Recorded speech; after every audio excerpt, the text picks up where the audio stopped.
addition and combinations.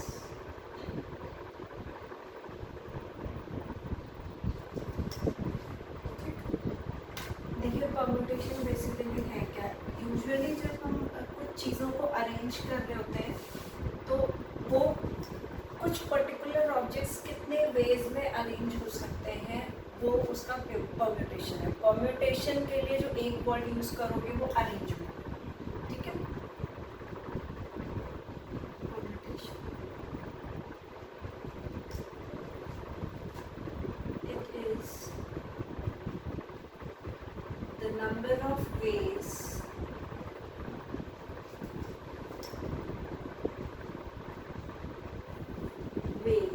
of arranging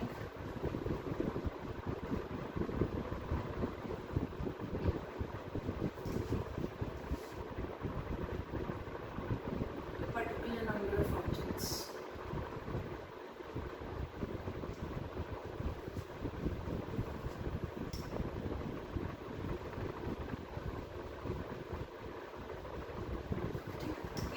कोई भी number हो सकता है, आप बोलो 5 ऑब्जेक्ट्स को अरेंज कर रहे हैं, 6 को कर रहे हैं, 10 को कर रहे हैं, ठीक।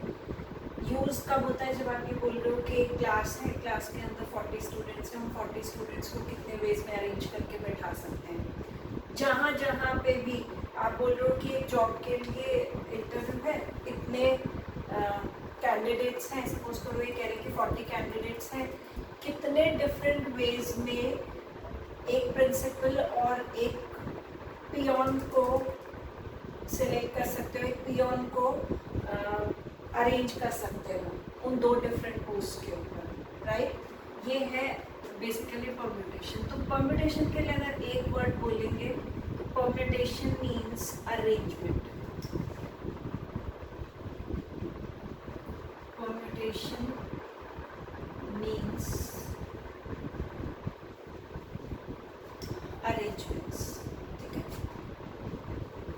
फिर आपकी जो बात आएगी total number of ways of arranging. अब कि अरेंज करोगे कैसे, कि कितने वेज हो सकते हैं। अगर एक पर्टिकुलर नंबर ऑफ ऑब्जेक्ट की बात कर रही हूँ तो ये कह रही हूँ कि अगर n ऑब्जेक्ट्स हैं, जैसे मैंने आपको अभी एग्जांपल दिया कि 4 ऑब्जेक्ट्स हैं, 5 हैं या 40 कैंडिडेट्स हैं जिनको हमें 2 पोस्ट के लिए अरेंज करना है।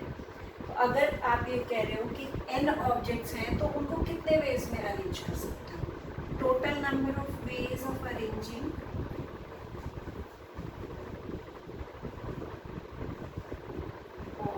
arranging n distinct objects। ये ध्यान रखेंगे अच्छे से। डिस्टिंक्ट मीन्स जो सब ऑब्जेक्ट्स अलग अलग हैं, डिफरेंट, n डिफरेंट ऑब्जेक्ट्स। अगर आइडेंटिकल ऑब्जेक्ट्स आ रहे हैं कुछ तो उनके लिए फॉर्मूलेज भी चेंज हो जाएंगे। n distinct objects is factorial n। अभी ये जो फैक्टोरियल है ये है क्या, देखो जो मैथ्स वाले बच्चे हैं उनको तो पता ही है। फैक्टोरियल जो है इसको एक और साइन से भी यूज करते हैं, तो इसको बोलते हैं फैक्टोरियल, फैक्टोरियल।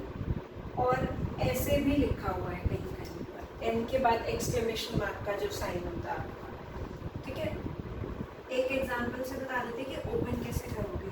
अगर आप कह रहे हो कि मेरे पास 6 फैक्टोरियल है तो 6 से लेके 1 तक का बैकवर्ड काउंटिंग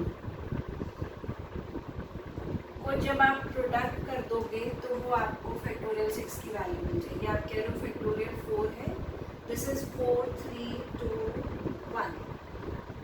n फैक्टोरियल है तो n n-1 n-2 and so on, जहाँ तक भी जाता जाएगा 3 2 1, ये सब प्रोडक्ट होता जाएगा, ठीक है, यहाँ से लेके 1 तक। एक और पॉइंट आएगा कि जब बहुत बड़े बड़े फैक्टोरियल्स हैं, आप नहीं कर रहे हो उसको पूरा सॉल्व और सिंप्लीफाइड फॉर्म में आपने डालना है, तब हम क्या कहते हैं कि एक तरीका क्या है कि जो n फैक्टोरियल है this can also be written as n-1 factorial. मतलब अपनी रिक्वायरमेंट के हिसाब से आप जितने नंबर्स बाहर चाहिए वो ले लो और जो अंदर छोड़ना है उसको छोड़ दो। और कैसे लिख सकते हो, n-1 भी निकाल दिया, अंदर से n- निकाल दिया, ठीक है।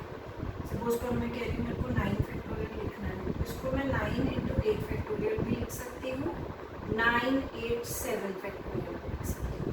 यूज़ कब करोगे? जब कैलकुलेशंस में कुछ ऐसा आ रहा है, 8 आ रहा है और नीचे आ रहा है 5, पहले इसको पूरी बैकवर्ड लिखो या इसको लिखो, जैसे जिसको ठीक लगे वैसे कर लेंगे। अदरवाइज आप ये डाल सकते हो ना, देखो बस जितना आपको यहाँ से बाहर चाहिए, जो फैक्टोरियल में चाहिए उसको छोड़ देंगे अंदर, बाकी बाहर लेके सिंप्लीफाइड फॉर्म में डाल देंगे। ये है आपका परम्यूटेशन बेसिकली, जब एक n ऑब्जेक्ट्स दे रखे हैं और उन सभी को अरेंज करना है। Total number of ways of arranging n distinct objects.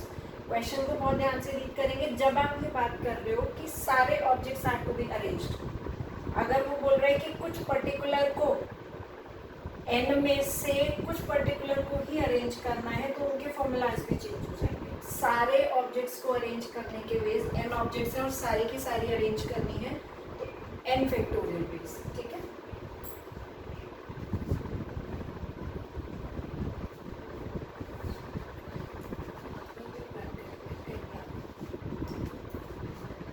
चलिए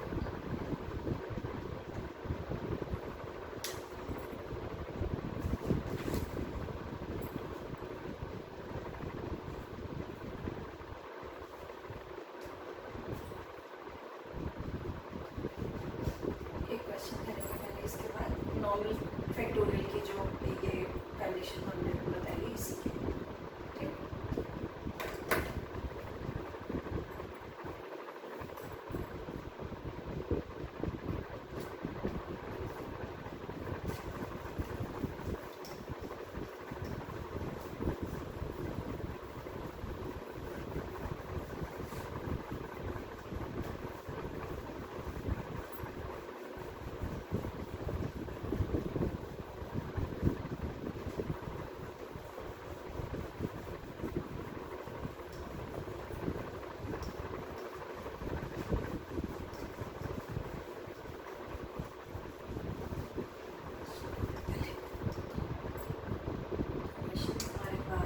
n+1 factorial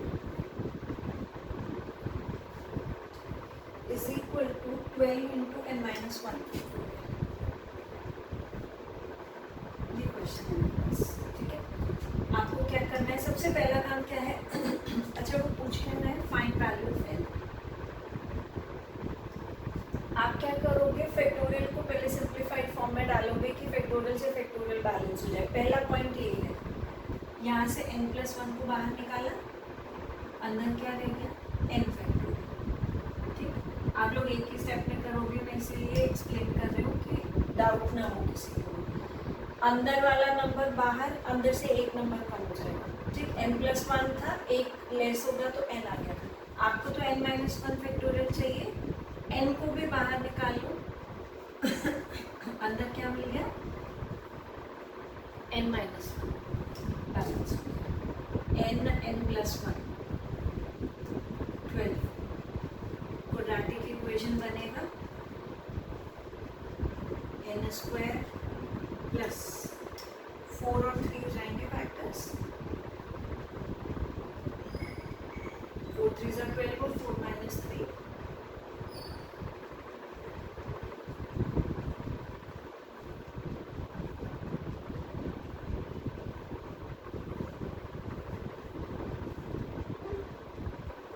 एक बार n+4 को जब 0 डालेंगे तो -4, पर नेगेटिव वैल्यूज नहीं लेंगे। एक तो नेगेटिव नहीं लेगा फैक्टोरियल, दूसरा रैशनल वैल्यूज नहीं लेंगे, मतलब आपके सिलेबस में नहीं है रैशनल वैल्यूज।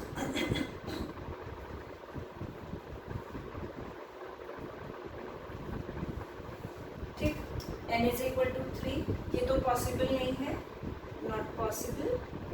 जब n आपका 3 आ रहा है, ये हमारा आंसर, ठीक है। और एक बात और ध्यान रखोगे, फैक्टोरियल 1 इज ऑलवेज 1 और फैक्टोरियल 0 भी 1, ठीक। 2 points to remember.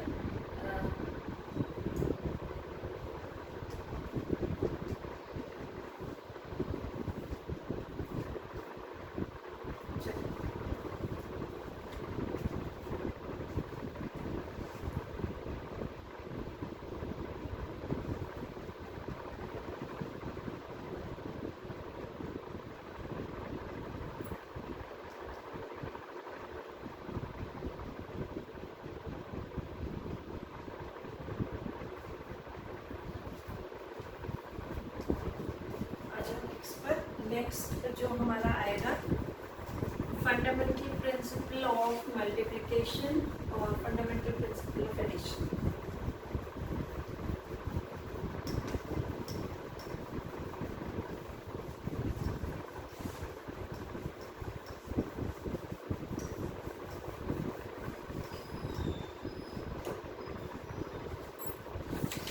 Fundamental principle of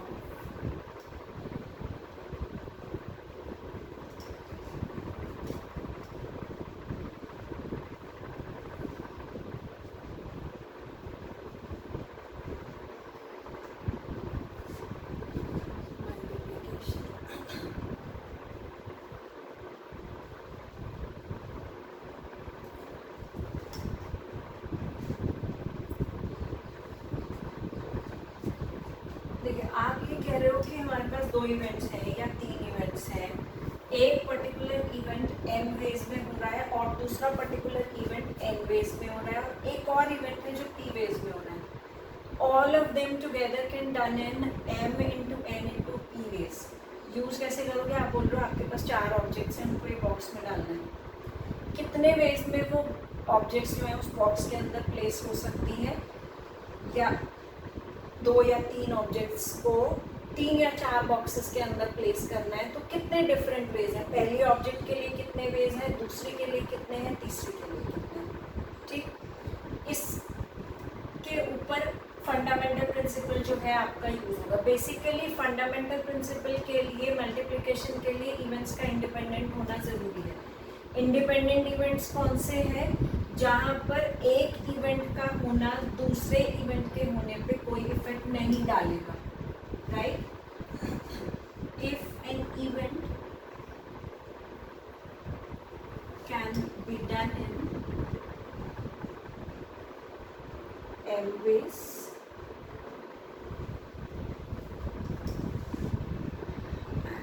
and another event can be done in n ways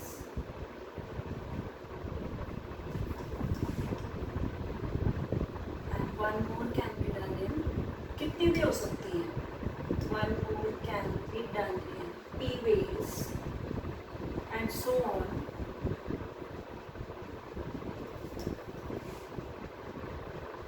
then all of them can be done in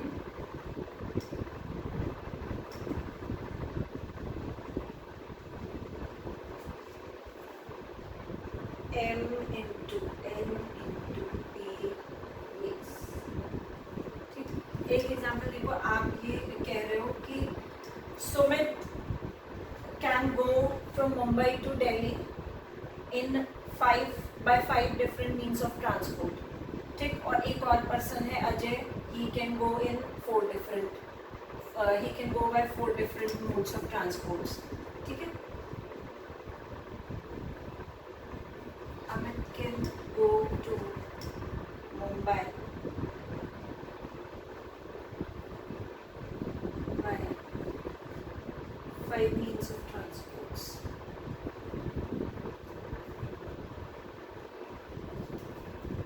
Sumit can go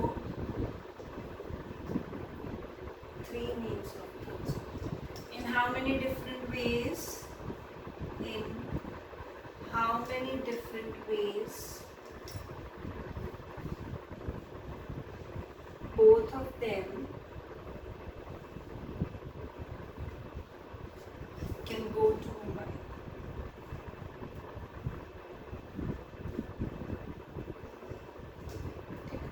तो कितने वेज में जा सकते हैं? By different modes of transport हो जाए 15 veg में। ठीक है, ये आएगा फंडामेंटल प्रिंसिपल ऑफ मल्टीप्लिकेशन। इस पे पहले क्वेश्चन करेंगे तो उसके बाद एडिशन पे जाएंगे।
in how many different ways?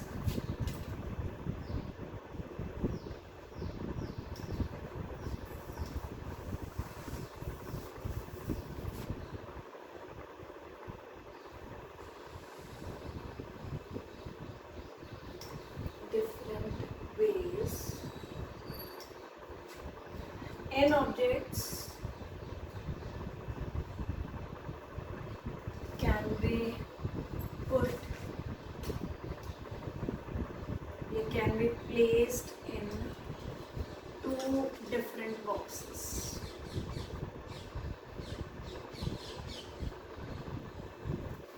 ठीक है, n ऑब्जेक्ट्स को दो बॉक्सेस के अंदर, दो डिफरेंट बॉक्सेस के अंदर कितने वेज में आप प्लेस कर सकते हैं. जब भी ये फॉर्मेट के क्वेश्चन आ रहे हैं कि यही फॉर्मेट का क्वेश्चन देखो कहाँ कहाँ पे आ सकता है.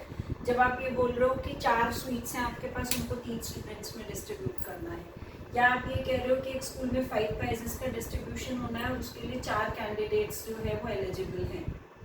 ठीक, तब सारा आपका ये फॉर्मेट जो है मल्टीप्लिकेशन रूल का वो यूज़ होगा.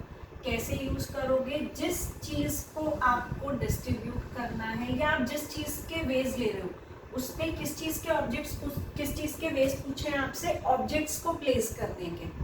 तो आप ये देखोगे उन पर्टिकुलर में से एक जो है, n ऑब्जेक्ट्स हैं, अगर n ऑब्जेक्ट्स को दो बॉक्सेस में डालना है तो एक ऑब्जेक्ट उन दो बॉक्सेस में कितने वेज में प्लेस हो सकता है.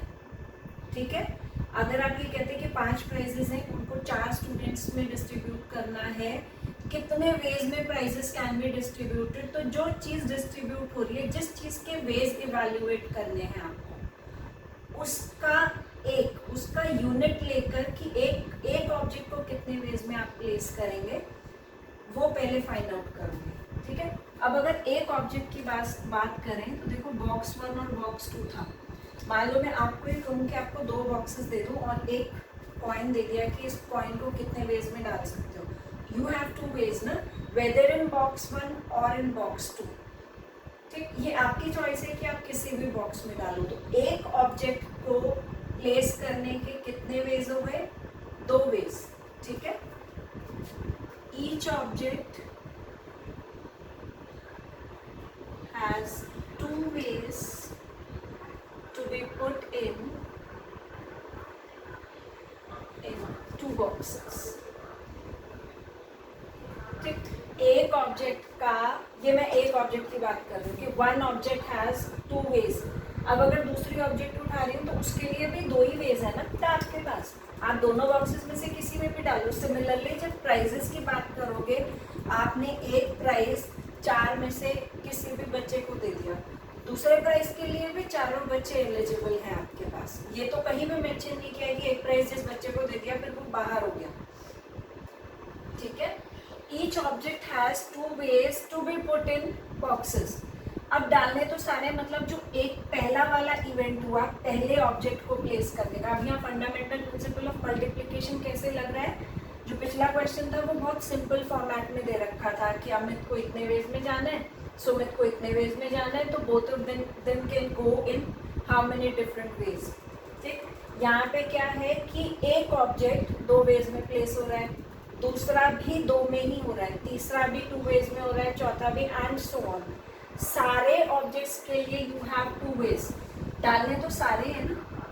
Therefore total number of ways of putting all the objects in 2 boxes are, क्या हो जाएंगे? 2, 2, 2 and so on up to n. That means 2 की पावर n. ये आपका आंसर है. इतने वेज में 2 बॉक्सेस के अंदर, 2 डिफरेंट बॉक्सेस के अंदर n objects can be placed. ठीक, मैंने यहाँ डिफरेंट को अंडरलाइन इसलिए किया था क्योंकि जो नेक्स्ट क्वेश्चन अब हम कर रहे हैं यहीं पर, उसमें दोनों बॉक्सेस सिर्फ आइडेंटिकल हो जाएंगे बस. ठीक, मैं क्वेश्चन दोबारा नहीं कॉपी कर रही हूँ. These are only identical boxes. चलो लिख ही लेते हैं. How many different ways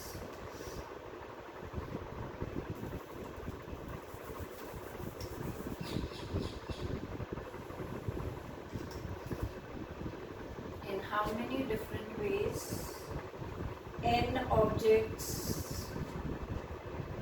can be placed in two identical boxes.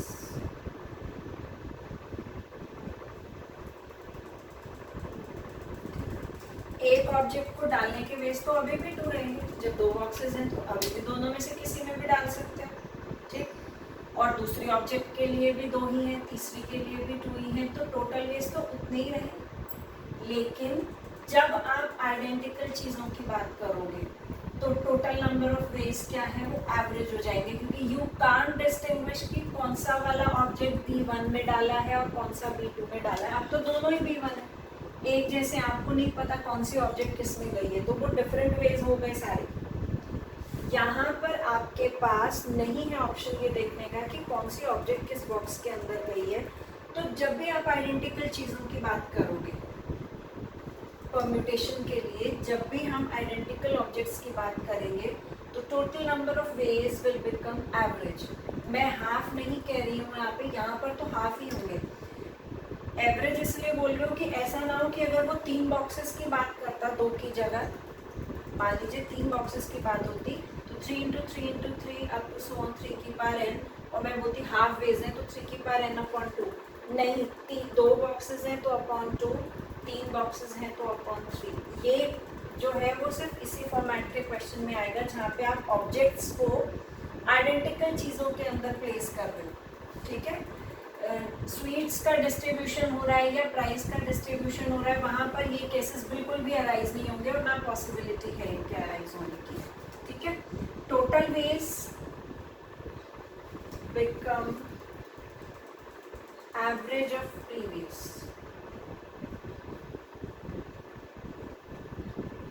मतलब 2 की power n upon 2, that means 2 की power n minus 1.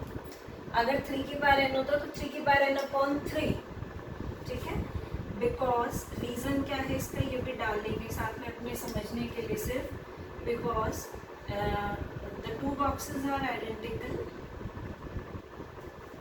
The 2 boxes are identical. So we can't distinguish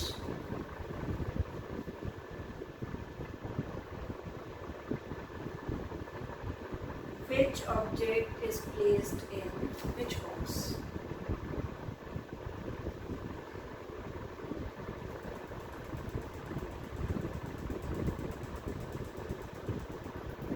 ठीक है. ये रीज़न देना नहीं है आपको, सिर्फ अपने समझने के लिए ध्यान रखिएगा कि जब आइडेंटिकल चीज़ें आ रही हैं तो हमें एवरेज लेना है, और जब डिस्टिंक्ट ऑब्जेक्ट्स हैं तो नॉर्मल जैसे लगाते हो वैसे लगाना है. ठीक. चलिए इस पर 1-2 क्वेश्चन कर लेते हैं पहले मल्टीप्लिकेशन रूल पे.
Amit has 5 trousers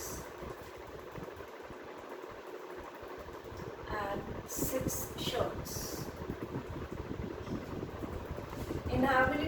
ways he can go in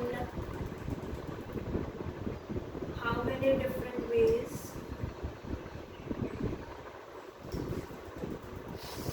How many different ways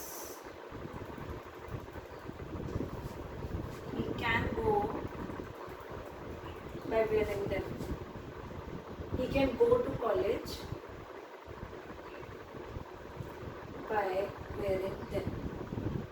ठीक, तो आपके पास क्या ऑप्शन है कि 5 ट्राउजर्स में से कोई सा भी पहन ले वो। 5 ट्राउजर्स में से किसी को भी पहनने के वेज कितने हो गए? 5 trousers can be wear in 5 ways, और 6 shirts में से कोई भी पहननी है any of 5 trousers, any of 6 shirts can be wear in, मतलब पहली वाली शर्ट के हर एक उसके पास टोटल कितने ऑप्शन है? 5 ट्राउजर है तो 5 ही ऑप्शन है। ही हैज 5 ऑप्शंस कि वो शर्ट 1 पहने, 2 पहने, 3 पहने, 4 पहने या 5 पहने। ठीक, सिमिलरली 6 शर्ट्स में से भी उसके पास 6 के 6 ऑप्शन है कि वो कोई सी भी पहन सकता है। तो टोटल वेज कितने हो गए आपके पास? 5 into 6, 30 वेज में ही can go to college by wearing them. एक और देखते हैं। There are 4 subjects in a class. There are 4 subjects in a class.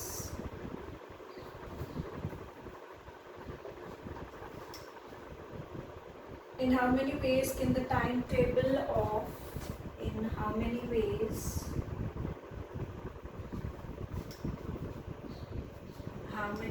ways can the timetable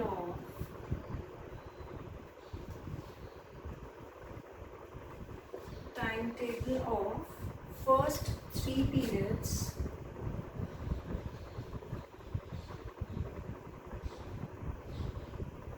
to be fought? ठीक है, क्या कह रहा है हमारे लिए? 4 ही सब्जेक्ट्स दे रहा है।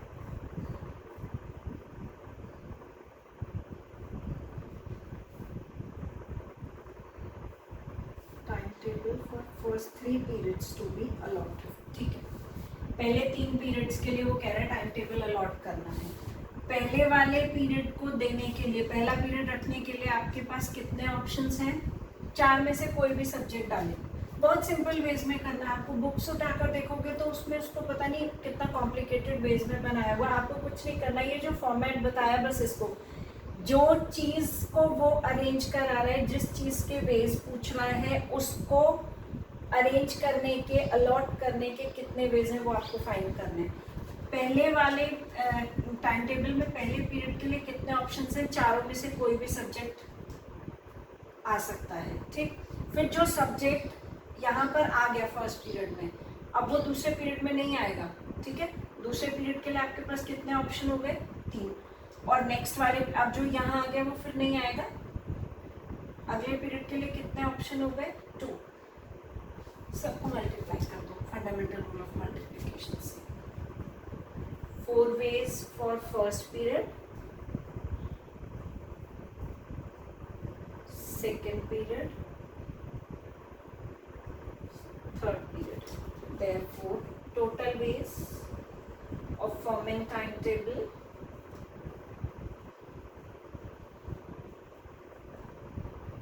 4, 3, 2, 24 ways. ठीक है, चलो।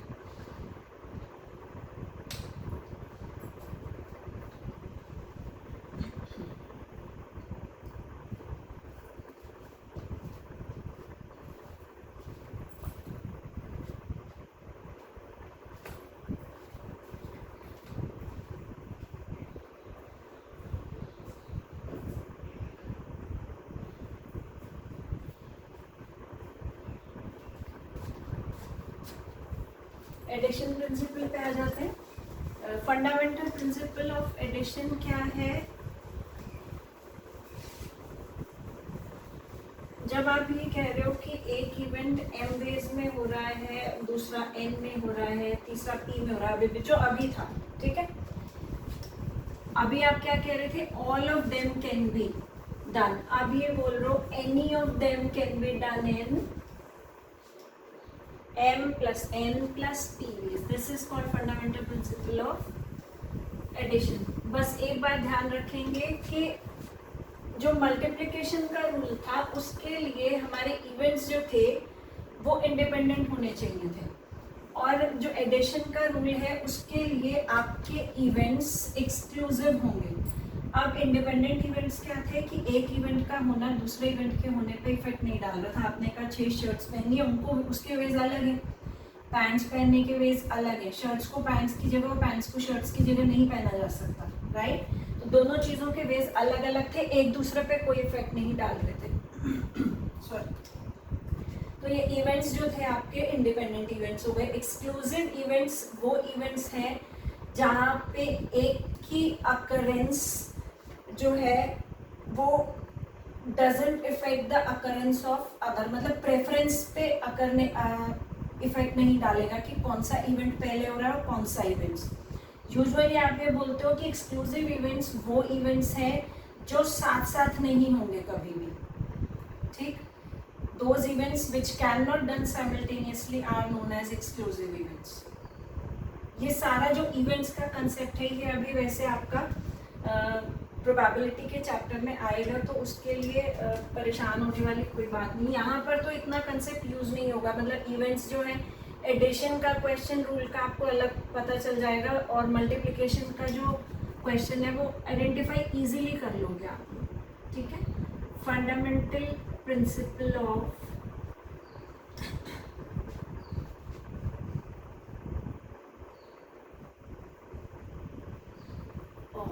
addition.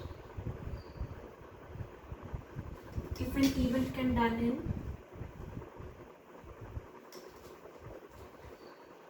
can be done in m ways and another event can be done in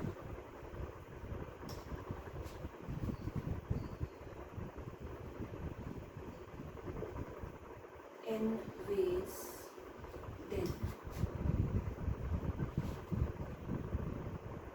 any of them can be done in m plus n ways, ठीक है?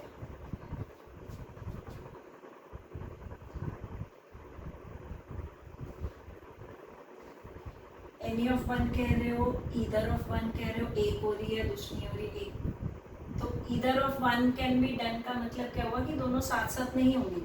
और एक्सक्लूसिव इवेंट्स भी वही होते हैं जो साथ साथ नहीं होते, जहाँ पे एक का होना दूसरे के होने पे इफेक्ट नहीं डालेगा, ठीक? और इंडिपेंडेंट इवेंट्स कौन से थे? जो साथ साथ हो सकते हैं. द इवेंट्स, ये थ्योरी से ध्यान रखेंगे points. The events for addition principle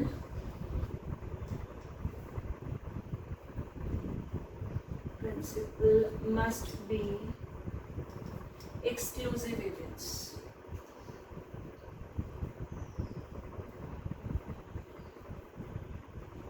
Exclusive events क्या है आपके? Occurrence of one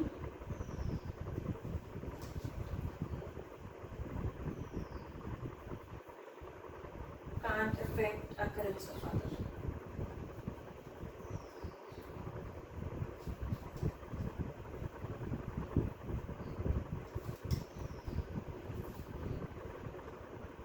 But that cannot be done simultaneously, हो गया ना एक तरह से? Cannot be done simultaneously.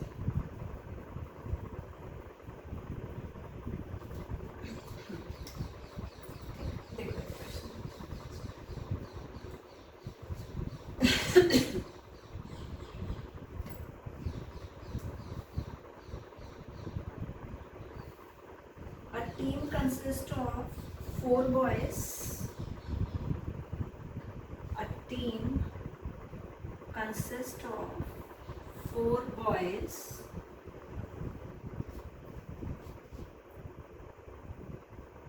6 girls,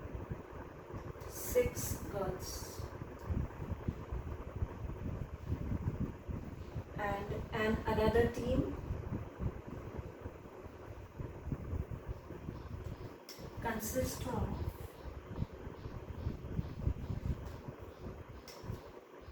6 boys and 5 girls.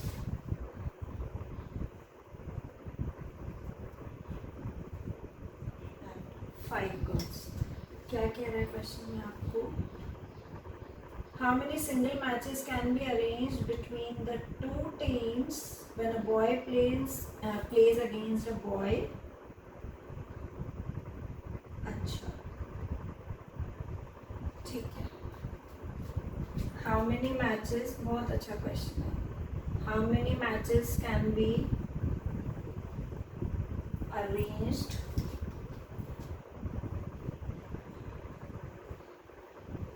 between the two teams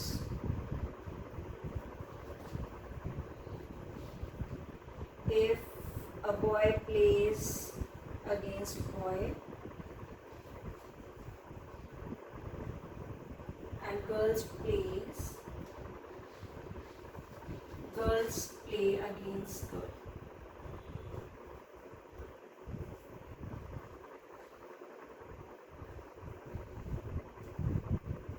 ये आपके पास क्वेश्चन है. बॉय बॉय के साथ खेल रहा है, गर्ल गर्ल के साथ खेल रहा है. ठीक है, गर्ल गर्ल के साथ खेल रही है. और क्या रहा है? हाउ मेनी सिंगल मैचेस ना. ठीक.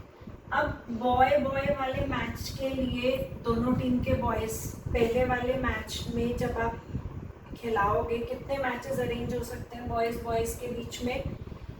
4 into 6. ये तो मल्टीप्लिकेशन प्रिंसिपल से आएगा. ठीक. पहला पॉइंट क्या, बहुत सिंपल क्वेश्चन नहीं डाला है. देखिए,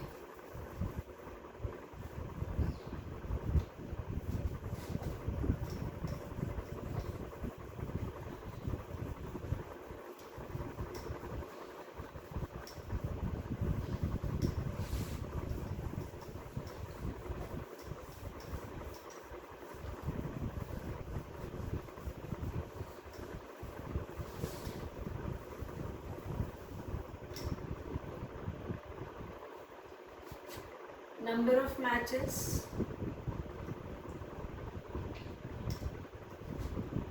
between boy to boy and boy.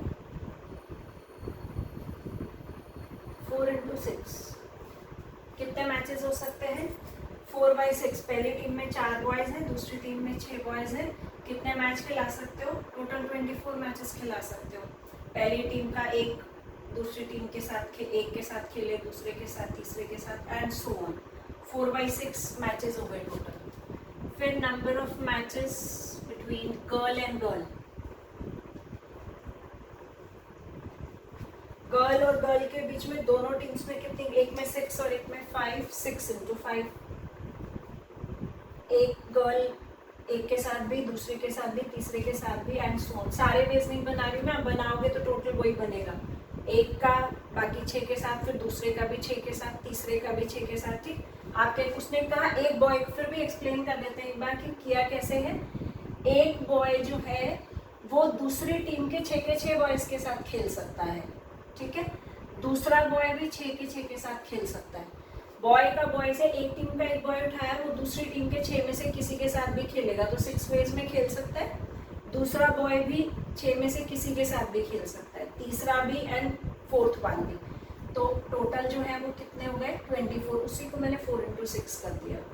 Similarly यहाँ एक गर्ल 5 में से किसी के साथ भी खेल सकती है, दूसरी भी, तीसरी भी, एंड सो. ठीक. दिस इज 24 वेज और 30 वेज. अब उसने क्या कहा है आपको? How many single matches can be. तो ये दोनों चीज़ें नहीं हो सकती हैं. सिंगल मैचेस बोला है तो या तो बॉय बॉय के साथ खेलेगा या गर्ल गर्ल के साथ. अब दोनों इवेंट्स आर एक्सक्लूसिव. ठीक. Total number of matches played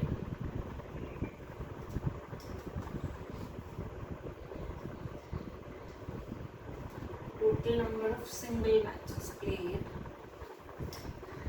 24 plus 30, 54. Yeah, comes. ठीक है, चलो